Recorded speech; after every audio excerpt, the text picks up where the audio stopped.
Assalamu alaikum, урматтуу кыргыз элим, кыргызстандыктар. Биздин кыргыз элибиздин бери жагы дегенде эле 3000 жылдык тарыхыбыз бар. Биз убагында аябай күчтүү мамлекет болгонбуз, кыргыз каганатында болгонбуз. Ошондуктан ушундай азыркы дүйнөдө эң жакшы жерлердин бири деп эсептелген жерде жашап жатабыз. Кудайга шүгүр, ата бабаларыбызга рахмат.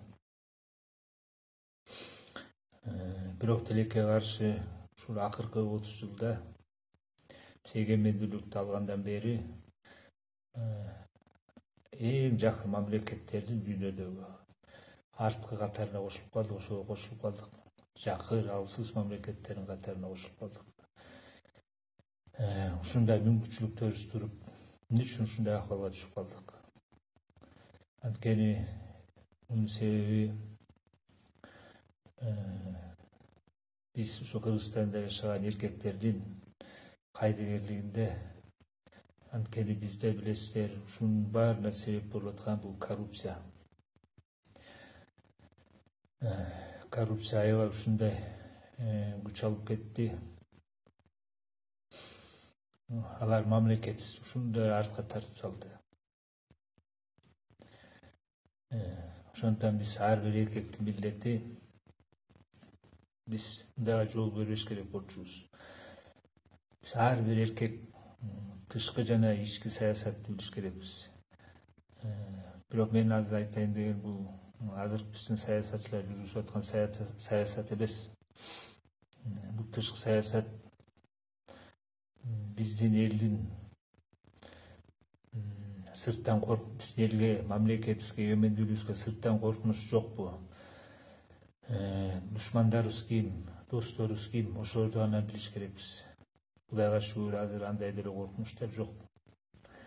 Ал эми ички саясат дегени бул биздин ушу мамлекетибиздин ичинде кандайдыр бир коом, же бир уруу, же бир кандайдыр бир топтор жалпы элдин үстүнөн үстөмдүк кылган жокпу? Эзип зомбулук көргөзгөн жокпу? Ошонун баарын байкап туруш керекпиз.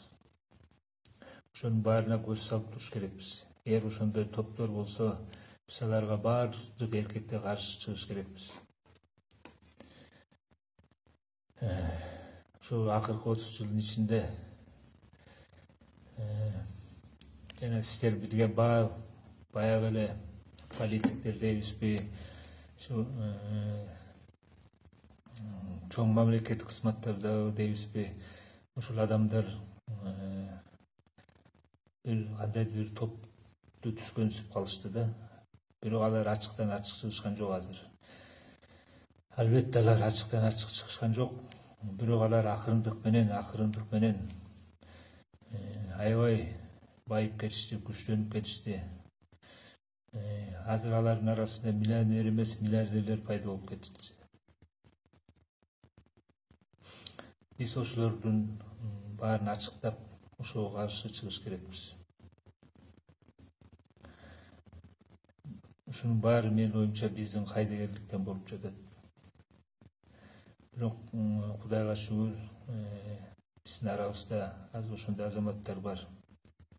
Бирок алар өтө аз болуп атышат. Ошо мен айтайын деген Сыймык Жабыкеев деген инибиз, ал болгон аракетин кылып, ушу коррупционерлердин атын айтып атат, уурулардын атын айтып атат.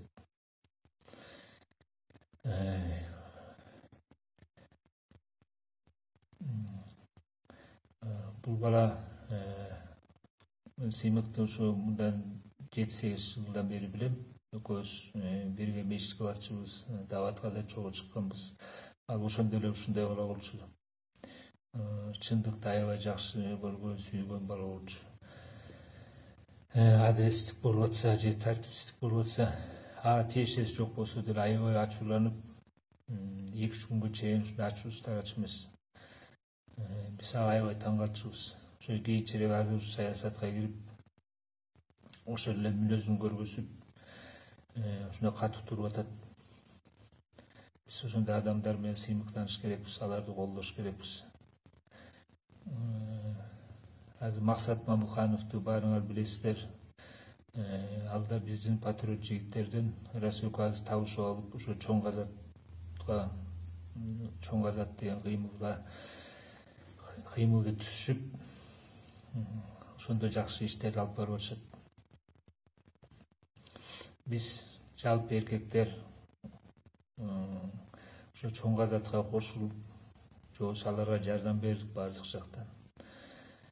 Бул биздин чоң милдетибиз. Биз да убагында, мындан 12-13 жыл мурун, биз да ушундай баягы адилеттик болуп атканда аябай катуу киришип, даярданып, биз да ушундай бир күрөш баштайлы дегенбиз. Биздин катарда көбүнчөсү, баардыгы эле ушул көбүнчөсү спортсмендер, тренерлер болчубуз. Арабызда көбүбүз намаз окугандыктан биз аалымдардан кеңеш сурап, кандай болот деп кеңеш сураганбыз. Биздин урматтуу аалымдар ага жол берген эмес. Анткени алар айтышкан, алар динди билбегендиктен ушундайга барып атышат. Андан көрө сиздер иманга иштей бериңиздер, даават кыла бериңиздер, өзүлөрү эле оңолот дешкен. Албетте аалымдардын айткандары туура чыгат да. Ошондуктан биз токтоп калганбыз. Бирок ошо аалымдар айткандар чын чыгып, биздин мамлекетте миңдеген мечиттер салынып кетти. Канча адамдар иманга келишти. Ал эмес жогорку кеңештин ичинде да, Ак үйгө да намазкана салынды. Бирок оңолгондор оңолушту, оңолбогондор баягы эле оюнча жүрүшөт. Ошо алардан үмүтүбүз үзүлдү окшойт, оңолбой калышты.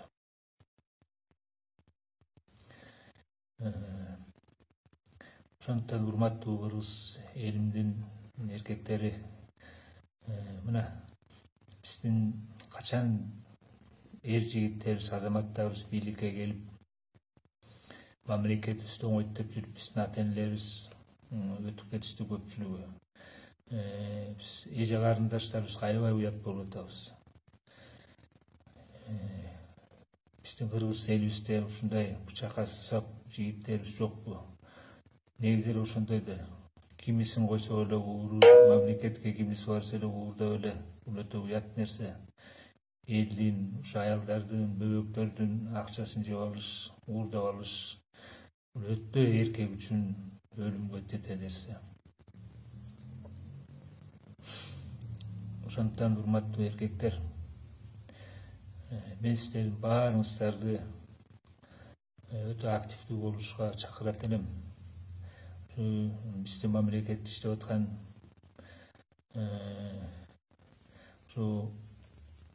жакшы, туура, ыймандуу кызматкерлерге жардамдашып, баарыбыз жалпы күрөшүш керекпиз. Сөзүмдүн аягында пайгамбарыбыз Мухаммад саллаллаху алейхи вассаламдын хадисин менен бүтүргүм келет. Пайгамбарыбыз Мухаммад саллаллаху алейхи вассалам айткан: эгерде сиздердин бирөөңүздөр, кимдир бирөөңүздөр бир күнөө иш көрүп атсаңыздар, аны колу менен токтоткула деген. Эгер алыңа жетпесе, сөз менен. Эгер ага да алыңа жетпесе, анда ошол кылып аткан ишти жүрөгүңөрдөн жаман көргүлө деген. Бирок бул ыймандын эң төмөнкү даражасы экен. Ошо батырлар ойлонолу, ойгонолу. Ассаламу алейкум ва рахматуллахи ва баракатуху.